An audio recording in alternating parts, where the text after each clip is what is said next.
Welcome back to Mahabharata series episode number 199. ఇప్పుడు వరకు జరిగిన కథ ఏంటంటే, కర్ణుడు సైన్యాధ్యక్షుడిగా నియమితమయ్యాడు. ఆ తర్వాత యుద్ధంలో కర్ణుడు మకర వ్యూహాన్ని పన్నాడు. దానికి దీటుగా అర్జునుడు అర్ధచంద్రాకార వ్యూహాన్ని పన్నాడు. ఇరువురు యుద్ధానికి సన్నద్ధమయ్యారు. ఈ విషయాన్ని ధృతరాష్ట్రుడు సంజయుడు కలిపి చర్చించుకుంటున్నారు. ఆ తర్వాత యుద్ధం ఎలా జరిగిందా అన్నది ఈ వీడియోలో చెప్పబోతున్నాను. So let's get to the video. మహారాజా, ఆ రోజు కర్ణుడి చేతిలో కృష్ణార్జునులు ఓడిపోతారు అని నీ కుమారుడు సుయోధనుడు మహదానందంతో ఉన్నాడు. కానీ అదే రోజు కర్ణుడు అర్జునుడి చేతిలో యుద్ధంలో మరణిస్తాడని యుధిష్ఠిరుడు గట్టి నమ్మకంతో ఉన్నాడు. తమ సైన్యాధ్యక్షులు ఇచ్చిన ఆజ్ఞలతో ఇరుపక్షములు సైన్యము ఒకదానితో ఒకటి ఢీకొన్నాయి. ఏనుగులు, రథములు, హయములు, కాల్బములు క్షణాలలో నాశనమవుతున్నాయి. కర్ణుడు అర్జునుడు ఒకరికొకరు తీసిపోనట్టు పోరుతున్నారు. ఏనుగుల కాళ్ల కింద రథచక్రములు కింద పడి సైన్యము చితికిపోతున్నారు. సాత్యకి, దుష్టద్యుమ్నుడు, చేతికానుడు, ఉపపాండవులు కలిసి కౌరవసేనలలో ఉన్న ప్రభద్రక, చేది, పాండ్య, చోళ, మగధ, వంగ మొదలగు దేశముల నుండి సుయోధనుడికి సాయంగా వచ్చిన సైన్యములను తరుముతున్నారు. భీమసేనుడు తన గజవాహనం మీద తిరుగుతున్నాడు. ఆ గజము కాళ్ల కింద పడి కౌరవసేనలు మరణిస్తున్నారు. ఇంతలో కులూత దేశపు రాజు క్షేమదూర్తి తన ఏనుగు మీద వచ్చి భీమసేనుడిని ఎదుర్కొన్నాడు. క్షేమదూర్తి సైన్యములు భీమసేనుడిని చుట్టుముట్టాయి. భీమసేనుడు, క్షేమదూర్తి ఒకరి మీద ఒకరు ఈటలు విసురుకున్నారు. ఒకరి విల్లు ఒకరు నరుక్కున్నారు. వాళ్ళ ఏనుగులు కూడా ఒకదాని చుట్టూ ఒకటి తిరుగుతూ కొండల మాదిరి కదులుతున్నాయి. క్షేమదూర్తి భీమసేనుడిని గుండెల్లోకి ఒక ఈట దించాడు. భీమసేనుడు ప్రయోగించిన ఈటలను మధ్యలోనే నరుకుతున్నాడు క్షేమదూర్తి. భీమసేనుడు శరీరాన్ని గుచ్చేటట్లుగా 60 బాణాలు ప్రయోగించాడు.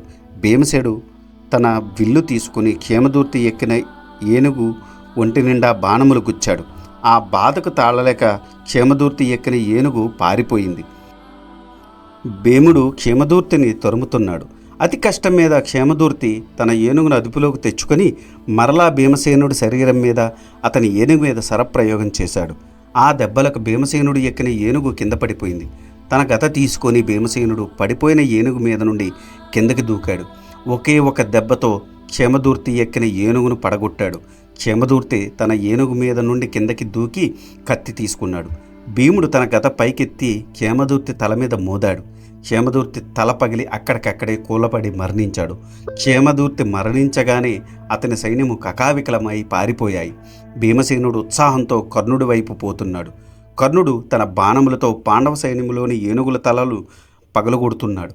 అవి కిందపడి మరణిస్తున్నాయి. ఆ సమయంలో నకులుడు కర్ణుడితో యుద్ధం చేస్తున్నాడు.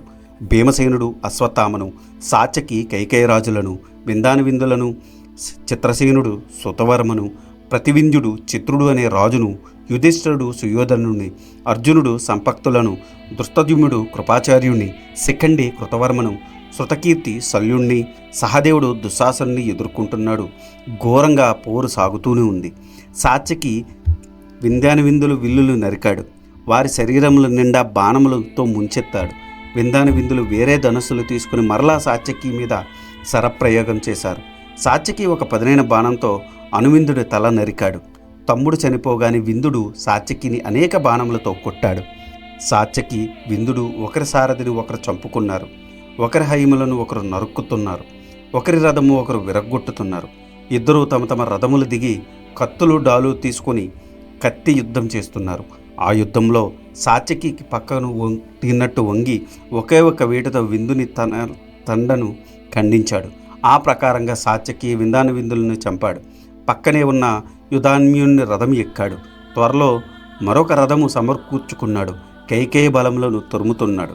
ఇంతలో చిత్రసేన మహారాజు సహదేవుడు కుమారుడైన శృతకర్మతో పోరుతున్నాడు. చిత్రసేనుడు 5 వాడి అయిన బాణములతో శృతకర్మను కొట్టాడు. దానికి కోపించి శృతకర్మ చిత్రసేనుని మూర్చపోయేటట్టు కొట్టాడు. చిత్రసేనుడు తెలివి తెచ్చుకొని శృతకర్మ విల్లు విరగ్గొట్టాడు. శృతకర్మ మరొక విల్లు తీసుకొని ఒకే ఒక వాడి అయిన బాణంతో చిత్రసేనుడి తల ఎగరగొట్టాడు. తమ మహారాజు పడిపోవడం చూసి చిత్రసేనుని సైన్యములు విజృంభించాయి. ఒక్కసారిగా శృతకర్మను చుట్టుముట్టాయి. శృతకర్మ అమితమైన పరాక్రమంతో వారిని దూరంగా తరిమివేశాడు. మరోపక్క ప్రతివింజుడు చిత్రుడితో యుద్ధం చేస్తున్నాడు. ప్రతివింజుడు చిత్రుని రథసారథిని గుండెల్లో 3 నాసారములు దించాడు. అతని కేతనము విరిచాడు, విల్లు విరిచాడు. చిత్రుడు విసిరిన ఈటను 2గా విరిచాడు. చిత్రుడు కోపంతో తన గద విసిరాడు. ఆ గదాయుధము దెబ్బకు ప్రతివింజుని హైములు రథసారథి మరణించారు. ప్రతివింజునికి కోపం వచ్చి ఒక తోమరమును చిత్రుని మీదకి విసిరాడు. ఆ తోమరము చిత్రుని గుండెలను చీల్చింది. అతను కింద పడి మరణించాడు. చిత్రుడు మరణించగానే కౌరవసేనువులు ప్రతివింజుని తలపడ్డాయి. ఇంతలో పాండవసేన అతనికి సాయంగా వచ్చారు. ప్రతివింజుని దాటికి తట్టుకోలేక కౌరవసేనలు పారిపోయాయి. మరోపక్క భీమసేనుడు అశ్వత్థామతో యుద్ధం చేస్తున్నాడు. అశ్వత్థామ భీమసేనుని రథమును తన బాణములతో కప్పివేశాడు. భీమసేనుడు కూడా అశ్వత్థామ మీద బాణవర్షం కురిపించాడు. ఒకరితో ఒకరు భయంకరంగా పోరుతున్నారు. భీముడు అశ్వత్థామ ఒకరికొకరు కేతనములు ఒకరు విరగ్గొడుతున్నారు. ఒకరి సూత్రుని ఒకరు బాణాలతో కొట్టారు. ఒకరి దేహంలో మరొకరు బాణములు దించారు.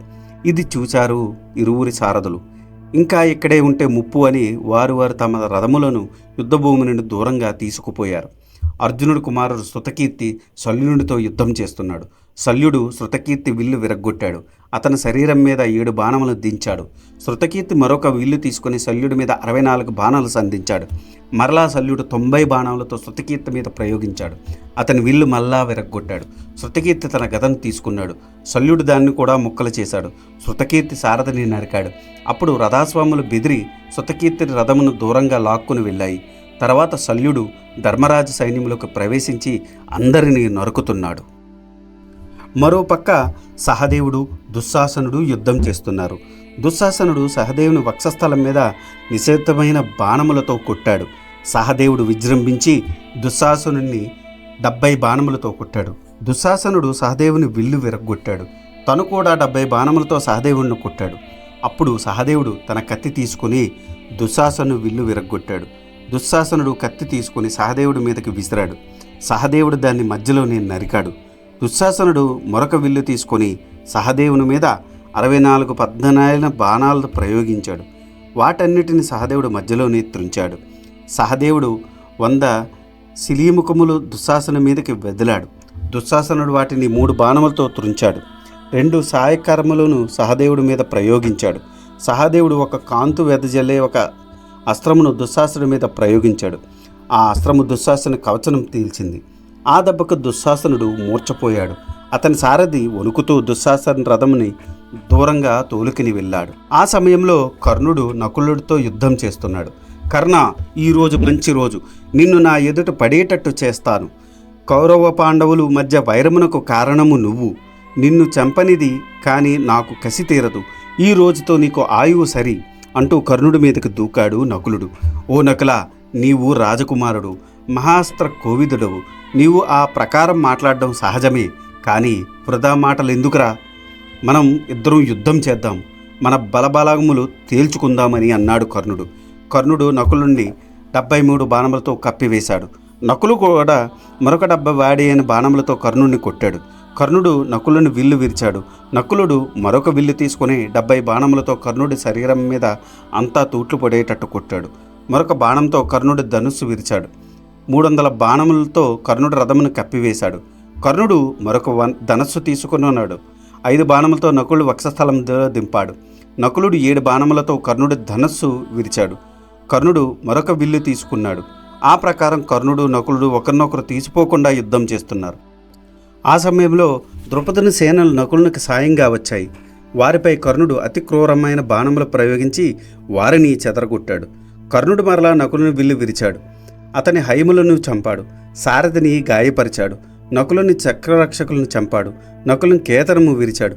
అప్పుడు నకులుడు కత్తిడాలు తీసుకుని కర్ణుడిని ఎదుర్కొన్నాడు. కర్ణుడు వాటిని 2గా నరికాడు. నకులుడు గద తీసుకున్నాడు. కర్ణుడు ఆ గదను పగలగొట్టాడు. అంతటితో ఆగక కర్ణుడు నకులు ఆయుపట్టులో కొడుతున్నాడు. కర్ణుడు బాణముల దెబ్బలకు తట్టుకోలేక నకులుడు పారిపోయాడు. కర్ణుడు నకులుడిని వెంబడించి పట్టుకున్నాడు. నకుల, ఇందాక నన్ను వృధాగా అనరాని మాటలు అన్నావు, తప్పు కదా. మాట్లాడేటప్పుడు ఎవరితో మాట్లాడుతున్నాను, ఎన్ని మాటలు మాట్లాడాలి, ఎలా మాట్లాడాలి అని తెలుసుకొని మాట్లాడు. కనీసం నీ స్థాయికి తగ్గట్టు మాట్లాడు. కనీసం ఇప్పటికన్నా నాకంటే నీవు తక్కువ స్థాయి వీరుడు అని తెలుసుకున్నావు, అంతే చాలు. యుద్ధం చేసేటప్పుడు నీ బలము ఎదిరి బలము తెలుసుకుని యుద్ధం చెయ్యి. అంతేకాని నీకన్నా బలవంతుడితో యుద్ధం చేసి పారిపోకూడదు. నీవు నాకన్నా చాలా చిన్నవాడువు, అందుకని నిన్ను నేను చంపను, విడిచిపెడుతున్నాను. కుమారా, నీవు అర్జునుడి దగ్గరకు పో అని అన్నాడు. ఆ సమయంలో తాను తన తల్లి కుంతికి ఇచ్చిన మాటకు గుర్తుకొచ్చి కర్ణుడికి అందుకే నకులుని ప్రాణాలతో విడిచిపెట్టాడు. నకులుడు చేసేది లేక సిగ్గుతో తల వంచుకొని వెళ్ళి యుధిష్ఠిరుడి రథం ఎక్కాడు. అప్పటికి మధ్యాహ్నం అయింది. ఇది ఈనాటి వీడియో. ఆ తర్వాత ఏం జరిగిందో తెలుసుకోవాలనుకుంటే మీరు నా నెక్స్ట్ వీడియో కోసం వెయిట్ చేయాల్సిందే. దానికన్నా ముందు నాదొక చిన్న రిక్వెస్ట్. నేను చేసే ఈ మహాభారత సిరీస్ వ్యాస భారతం నుండి కవిత్రయం అంటే నన్నయ్య గారు, తిక్కన గారు, ఎర్రాప్రగడ గారు తెలుగులోకి అనువదించారు. అదే ఈ మహాభారతాన్ని నేను మీకు యథాతథంగా అందించాలనే సదుద్దేశంతో ఈ వీడియోలు చేస్తున్నాను. ఏ జనరేటెడ్ ఇమేజెస్తో వీడియోస్ చేయడం కొంచెం కష్టతరమైన విషయం అయినప్పటికీ మన సనాతన ధర్మంలో ఉన్న మంచిని చెప్పాలనే ఉద్దేశంతో పూర్తి కథని ఈ వీడియోలో రూపంలో అందించడం జరుగుతుంది. అందుకని మీలాంటి వారి సపోర్ట్ నాకెంతో ముఖ్యం. మీరు నన్ను సపోర్ట్ చేయాలనుకుంటే జస్ట్ మీ అభిప్రాయాన్ని కమెంట్ల రూపంలో తెలియచేస్తూ, లైక్ చేస్తూ, 10 మందికి షేర్ చేస్తూ మన ధర్మాన్ని 10 మందికి అందేలా చేయాలని కోరుకుంటున్నాను. ఈ వీడియో కనుక మీకు నచ్చితే do like, share and subscribe. Thanks for watching. జై సనాతన ధర్మం.